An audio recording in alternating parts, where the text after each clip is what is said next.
Hello friends, welcome back to my channel ருசிக்கலாம். நம்ம இன்றைக்கி பார்க்க போகிற ரெசிபி ரொம்ப சூப்பரான டேஸ்டியான ஒரு ஸ்வீட் ரெசிபி தான் பார்க்க போகிறோம்.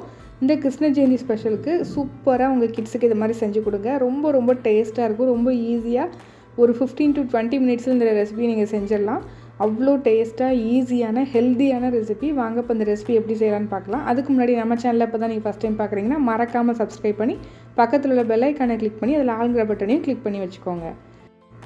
ஃபஸ்ட்டு கடாயில் ஒரு பீட்ரூட்டை நல்லா தொளி சீவி இந்த மாதிரி குட்டியாக கட் பண்ணி சேர்த்துக்கோங்க. ஒரு கப் அளவு இருந்தால் போதும், இல்லை ஒரு மீடியம் சைஸ் பீட்ரூட் எடுத்துக்கோங்க. இதில் இது முங்குற அளவுக்கு தண்ணி ஊற்றி நல்லா கொதிக்க விட்டுருங்க. அதில் உள்ள அந்த எசன்ஸ் அந்த கலர் எல்லாமே நல்லா நமக்கு வேணும். இந்த ரெசிபிக்கு நம்ம எந்த ஆர்டிஃபிஷியல் கலரும் யூஸ் பண்ண போகிறதில்ல, பீட்ரூட்டில் உள்ள கலர் தான்.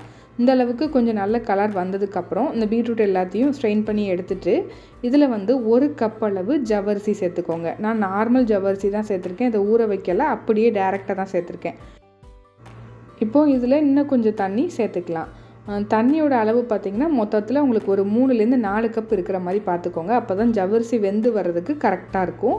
இப்போ பாருங்கள், நல்லா ஒயிட் கலரில் இருக்கிற ஜவ்வரிசி இன்னும் கொஞ்சம் நேரத்தில் நீங்கள் மீடியம் ஃப்ளேமில் வச்சு நல்லா மூடி வச்சு வேக வச்சிங்க அப்படின்னா நல்லா கொஞ்சம் கலர் மாறி வரும். பாருங்கள், இப்போ கொஞ்சம் லைட் அந்த கலர் மாறி இருக்குது.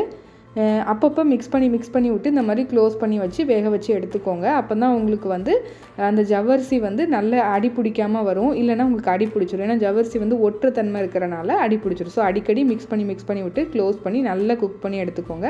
இந்த அளவுக்கு திக்காக நல்லா வந்ததுக்கப்புறம் உங்களுக்கு பார்க்கும்போதே தெரியும் ஜவ்வரிசி கொஞ்சம் கண்ணாடியாக இருக்கும். இந்த ஸ்டேஜில் ஒரு கப் அளவு சுகர் சேர்த்துக்கலாம். நான் நார்மல் ஒயிட் சுகர் தான் சேர்த்துருக்கேன். ஒரு கப் ஜவ்வரிசிக்கு ஒரு கப் சுகர் கரெக்டாக இருக்கும். இப்போ இதை நம்ம நல்லா மிக்ஸ் பண்ணிக்கலாம். சுகர் சேர்த்ததுக்கப்புறம் நல்லா தொடர்ந்து மிக்ஸ் பண்ணி விட்டுட்டே இருங்க, இல்லைனா அடி பிடிச்சிரும். நல்லா மிக்ஸ் பண்ணி விட்டுட்டே இருங்க. கொஞ்சம் நேரத்தில் அது நல்லா கெட்டி ஆக ஆரம்பிக்கும். இப்போ பாருங்கள், கொஞ்சம் கெட்டி ஆகிடுச்சு. இந்த ஸ்டேஜில் நம்ம இப்போ தேங்காய் சேர்த்துக்கணும்.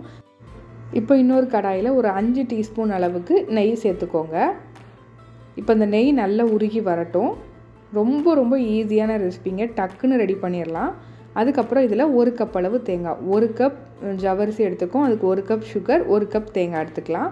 நல்லா ஃப்ரெஷ்ஷான துருவின தேங்காய் எடுத்துக்கோங்க, அதான் நல்லாயிருக்கும். இப்போ அதை நல்லா இந்த நெய்யில் ரோஸ்ட் பண்ணி எடுத்துக்கலாம். நம்ம கொஞ்சம் அது எல்லாமே இந்த ஈரப்பதம் போய் கொஞ்சம் உதிரியாக வர ஆரம்பிக்கும். அந்த ஸ்டேஜ் வரைக்கும் நல்லா இந்த மாதிரி ரோஸ்ட் பண்ணி எடுத்துக்கோங்க. இந்த அளவுக்கு வந்தால் போதும். இப்போ இந்த தேங்காவை நம்ம அந்த ஜவ்வரிசி மிக்சரில் சேர்த்துடலாம்.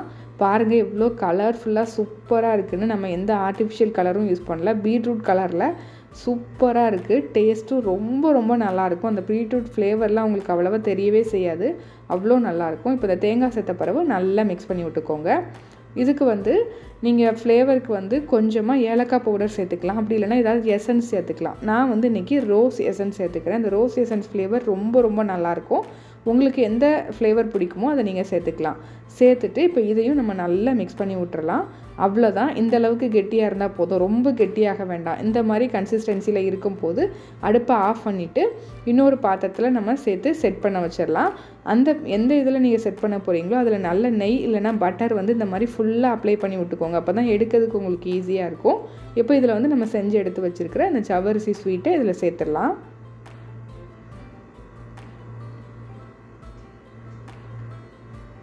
இதை நீங்கள் ஒரு 15 நிமிஷம் ஆற விட்டால் போதும், அதுவே நல்லா கெட்டியாகிடும். இப்போ ஒரு 15 நிமிஷம் கழித்து இதை பார்க்கலாம். பாருங்கள், இப்போ ஒரு 15 மினிட்ஸ் ஆகிடுச்சு, நல்லா ஆறிடுச்சு. பாருங்கள், அது ஈஸியாக நம்ம கீழே நெய் தடவுனால ஈஸியாக வந்துடுச்சு. இதுக்கப்புறம் உங்களுக்கு பிடிச்ச ஷேப்பில் நீங்கள் கட் பண்ணி உங்கள் கிட்ஸுக்கு சர்வ் பண்ணலாம். ரொம்ப ஈஸியான ரெசிபி, அதே சமயம் ரொம்ப டேஸ்ட்டாக இருந்துச்சுங்க. இந்த கிருஷ்ண ஜெயந்திக்கு கண்டிப்பாக ட்ரை பண்ணி பாருங்கள். எப்போதும் ஒரே மாதிரியே உங்கள் கிட்ஸ்க்கு செஞ்சு கொடுக்காம இந்த மாதிரி டிஃப்ரெண்ட்டாக செஞ்சு கொடுங்க, அவங்களும் நல்லா விரும்பி சாப்பிடுவாங்க. போன கிருஷ்ண ஜெயந்திக்கு அவல் பாயாசம், அவல் லட்டு, சீடை இதெல்லாம் பண்ணியிருந்தேன். அந்த ரெசிபியும் உங்களுக்கு வேணும்னா டிஸ்கிரிப்ஷன் பாக்ஸில் லிங்க் கொடுக்குறேன், ஸோ செக் பண்ணிக்கோங்க. இந்த ரெசிபி உங்களுக்கு பிடிச்சிருந்துச்சுன்னா லைக் பண்ணி, ஷேர் பண்ணி, கமெண்ட் பண்ணிக்கோங்க. இதே மாதிரி இன்னொரு இன்ட்ரெஸ்டிங்கான ரெசிபியோட உங்களை மீட் பண்ணுறேன். அதுக்கு மறக்காமல் நம்ம சேனலை சப்ஸ்கிரைப் பண்ணிக்கோங்க. Thank you friends.